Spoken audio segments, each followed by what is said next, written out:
Halo Sobat Anime, di video kali ini Petualang Anime akan membahas spoiler Zero Season 2 part 15,5 yang berisi Emilia berhasil menyelesaikan seluruh ujian dan pertarungan antara Roswaal dan Ram. Sebelum menonton videonya, klik subscribe, like, dan lonceng agar kalian dapat update terbaru dari anime kesukaan kalian.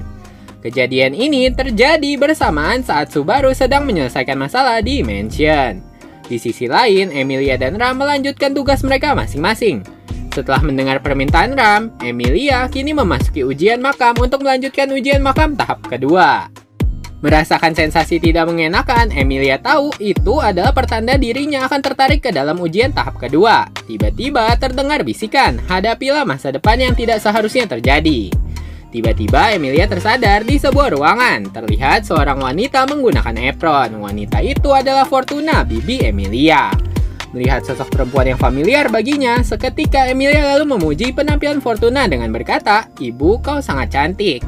Mendengar respon yang tidak biasa dari Emilia, Fortuna berpikir itu pasti ulah Ark yang mengajarkan Emilia kata-kata pujian manis. Mengira Emilia kurang tidur dan setengah sadar, Fortuna lalu meminta Emilia membasuh wajahnya di sungai. Mengangguk setuju dengan perintah ibu angkatnya, Emilia kemudian segera keluar rumah dan berjalan menuju sungai. Dalam perjalanan menuju sungai, seluruh penduduk desa Elf menyapa dan berbicara kepada Emilia. Mayoritas penduduk desa Elf memuji kecantikan Emilia dan ada juga yang meledek sambil tersenyum dengan berkata, "Karena kau kesiangan, pasti Fortuna menyuruhmu untuk membasuh wajah di sungai ya?" Membalas komentar penduduk desa Elf, Emilia balas menyapa dengan hati riang.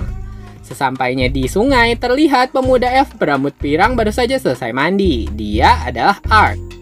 Terkejut menyadari kehadiran Emilia, Ark akhirnya terpeleset ke sungai menjadikannya basah kembali. Ark menggerutu karena kedatangan Emilia yang tiba-tiba. Emilia kemudian berkata, "Aku kesini untuk mandi, bolehkah aku melompat ke sebelahmu?" Tapi Ark melarang Emilia melompat. Emilia lalu menyuarakan kekecewaannya dengan berkata, "Kenapa tidak? Bukankah kita sudah seperti saudara?" Sambil menutupi wajahnya yang memerah, Ark sendiri menganggap Emilia lebih dari saudara. Setelahnya, Emilia tetap terjun ke sungai untuk menyegarkan dirinya. Untungnya, Ark membawa handuk lebih yang kemudian diberikan kepada Emilia. Berterima kasih atas perlakuan baik Ark. Namun, Emilia tiba-tiba merasa ada yang tidak normal. Seingatnya, saat dia kecil, dia tidak pernah memanjangkan rambutnya. Dengan segera, Emilia melihat pantulan dirinya di balik sungai. Terlihat penampilan Emilia dewasa. Merasa ada yang tidak beres dan janggal, Emilia kemudian mengembalikan handuk Ark dan segera berlari menuju kembali ke rumahnya. Sesampainya di rumah, Fortuna segera menyerukan kebingungannya kepada Emilia dengan berkata, seingat Fortuna, dia hanya meminta Emilia untuk membasuh wajah. Emilia kemudian berkata, "Maafkan aku ibu, tadi aku setengah sadar." Menerima pengakuan Emilia, Fortuna kemudian meminta Emilia segera ke kamar untuk mengeringkan dirinya dan segera mengganti pakaiannya yang basah. Sesudah mengikuti perintah ibunya, Emilia segera menengok ke arah meja makan. Terlihat sosok yang familiar, dia adalah Geus. Tersenyum melihat ekspresi terkejut Emilia, ternyata Fortuna memang sengaja menyembunyikan kehadiran Geus agar tidak disadari oleh Emilia. Tak lama kemudian, mereka bertiga lalu menyantap sarapan yang telah disajikan oleh Fortuna. Geus kemudian memuji kelezatan makanan yang disajikan oleh Fortuna. Melihat keduanya tampak serasi, Emilia kemudian mengisengi mereka berdua dan meminta Geus untuk tinggal di sana untuk menemani Fortuna. Mendengar perkataan Emilia, itu membuat Fortuna dan Geus saling malu-malu. Melihat suasana bahagia di sekitarnya, Emilia lalu meminta izin untuk kembali ke kamarnya dan meminta Fortuna dan Geus untuk sarapan terlebih dahulu. Sesampainya di kamar, Emilia melihat ke arah cermin dan mendapati bayangan Echidna terpantul di dalam cermin itu. Echidna kemudian memprovokasi Emilia dan bertanya apakah Emilia tenggelam dalam kebahagiaan dan membuatnya lebih memilih dunia ini. Dengan tenang, Emilia berkata, "Tapi dunia itu tidak ada." Dan bertanya kenapa Echidna sangat tidak menyukai dirinya. Membalas pertanyaan Emilia, Echidna lalu menjawab, Emilia termasuk dalam 3 orang yang sangat dibencinya. Bersikap tenang menghadapi cercaan Echidna, Emilia mengatakan dia sadar dia lemah dan tidak pandai. Namun di akhir perbincangan itu, Emilia berterima kasih kepada Echidna karena telah memperlihatkan dunia bahagia itu kepadanya. Respon terima kasih Emilia, terlihat Echidna hampir menangis dan berkata dia benar-benar membenci Emilia. Seketika dunia memudar menandakan Emilia berhasil menghadapi ujian tahap kedua. Bergegas keluar makam, namun apa yang dilihat Emilia adalah penduduk desa Sangtuari bersama Lewas sebagai perwakilan mereka. Lewas lalu menyampaikan kepada Emilia, seluruh penduduk Sangtuari telah mengetahui rencana Roswal. Mereka kemudian mempercayakan nyawa mereka di tangan Emilia. Menjawab permintaan Lewas beserta penduduk Sangtuari, itu semakin membulatkan tekad Emilia untuk menyelesaikan ujian ketiga demi membebaskan Sangtuari. Emilia lalu masuk ke dalam makam untuk menghadapi ujian ketiganya. Masuk ke dalam ruangan makam, terdengar bisikan, hadapi bencana yang akan datang. Beralih fokus, terlihat Ram dan Roswal berada di padang rumput tak jauh dari rumah lama Garfield dan Frederica. Ram mengatakan tujuannya berada di sana untuk membakar delusi dari Roswal. Tersenyum mendengar pernyataan Ram, Roswal teringat isi kontrak rohnya dengan Ram. Kontrak itu berisi, bila kejadian terjadi sesuai dengan apa yang tertulis di kitab, Ram harus menyerahkan hidup dan melayani Roswal seumur hidupnya. Dan bila kejadian tidak terjadi sesuai dengan kitab, Ram bebas melakukan apapun kepada Roswal. Roswal lalu mengeluarkan kitab hitam dan membelai kitab hitam itu, dan memprovokasi Ram dengan berkata, "Pasti sangat menyakitkan bagimu, karena terpaksa melayani biang keladi penghancur desamu, bukan?" Merasa emosi semakin berkecamuk. Karena masing-masing yakin dengan hasil kontrak yang berbeda, dimulailah pertarungan antara Oni dan penyihir itu.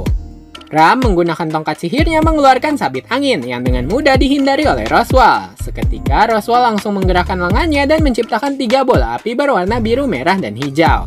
Bola biru menciptakan pilar api, bola merah membentuk bara api, dan bola hijau seketika berubah menjadi ular api berwarna hijau yang membakar rumputan di sekitar area pertarungan mereka. Roswal lalu mengejek Ram, mustahil Ram dapat membunuhnya dalam kondisi tanpa tanduk. Bila Ram ingin membalas dendam atas penghancuran desa yang didalangi oleh Roswal.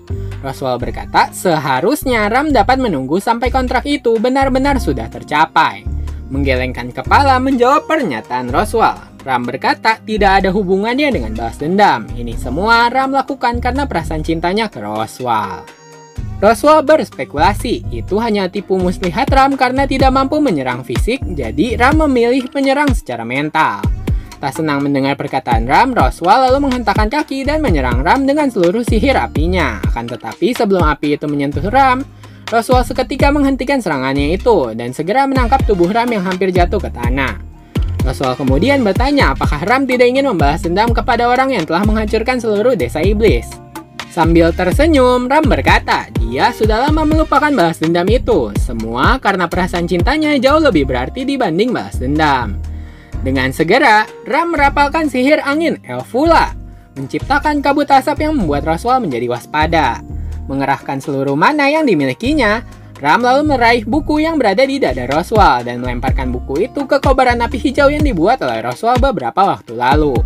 Frustasi melihat kitabnya terbakar hangus dan tidak senang dengan tindakan pemberontakan Ram, Roswal lalu melemparkan sihir bola api ke arah Ram. Fokus kini beralih kembali ke Emilia yang memasuki makam untuk menghadapi ujian ketiga. Terdengar bisikan, hadapi bencana yang akan datang. Emilia sadar di ujian ketiga membuat Emilia hanya dapat menonton tampilan kejadian.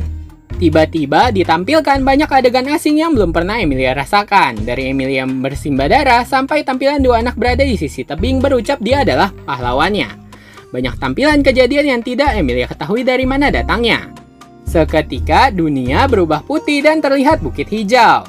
Dan juga terlihat meja serta perlengkapan minum teh berada di atasnya. Merasa tidak boleh membuang-buang waktu, Emilia lalu menaiki bukit itu dan bertanya-tanya mengapa tidak ada orang di sana. Tiba-tiba seorang wanita dengan aura kuat muncul dan berkata dengan nada suara lemas. Dia tidak berniat menyakiti Emilia. Wanita itu adalah Sekhmet, penyihir kemalasan. Sekhmet berkata, dia di sana untuk menyampaikan pesan. Kepingan kejadian yang dilihat di ujian ketiga dapat saja terjadi dan dapat juga tidak.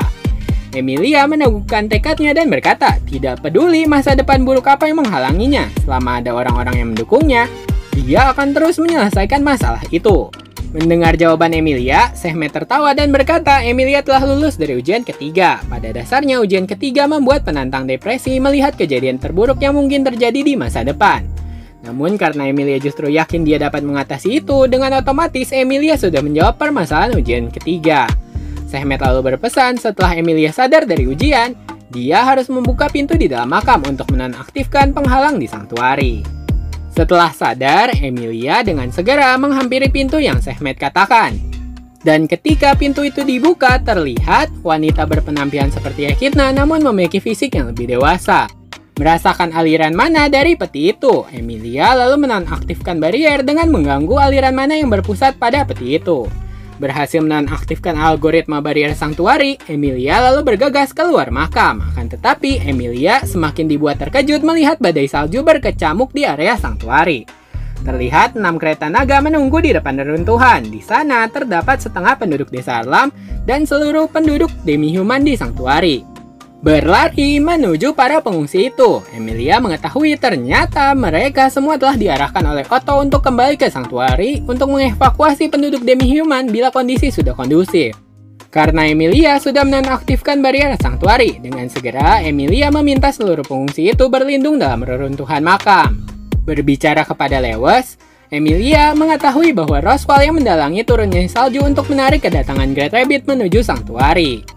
Khawatir dengan kondisi Ram, Emilia lalu meminta Lewis untuk mencari posisi mereka. Fokus kembali ke Roswaal beberapa waktu lalu. Terbawa emosi, Roswaal menyesali perbuatannya yang menyerang Ram tanpa pikir panjang. Merasa dunia tidak ada artinya lagi, Roswaal lalu menguras seluruh mananya dan merapalkan sihir Ultimillion, yang seketika menurunkan salju dengan lebatnya di area Sanctuary. Berhasil menemukan keberadaan Roswaal dan Ram, Emilia mencoba menyemangati Roswaal dan berkata dunia masih belum berakhir, dan Ram masih dapat diselamatkan. Akan tetapi, Roswaal yang kehabisan mana tetap meyakini bahwa dunia telah berakhir. Mengetahui tidak banyak waktu tersisa, Emilia lalu meminta Lewis beserta klonnya untuk membawa Roswaal dan Ram kembali ke reruntuhan makam. Sesuai prediksi, Great Rabbit telah tiba di Sanctuary. Untungnya, seluruh penduduk dapat segera dievakuasi menuju reruntuhan makam. Menggantungkan nyawa mereka di tangan Emilia, Emilia terus-menerus merapal sihir Huma. Tombak es tanpa henti menerjang kumpulan Magic Beast berbentuk kelinci itu. Nah, sekian pembahasan spoiler part 15,5 dan kelanjutan pertarungan Emilia berlanjut di pembahasan spoiler part 16. Sebagai penutup, kalau kata pepatah tak kenal maka tak sayang, kalau kata petualang anime tidak subscribe ya tidak tayang. Jangan lupa subscribe, like, dan komen agar petualang anime dapat semangat untuk menayangkan video-video menarik tentang anime kesukaan kalian. Terima kasih sudah menonton, sampai jumpa!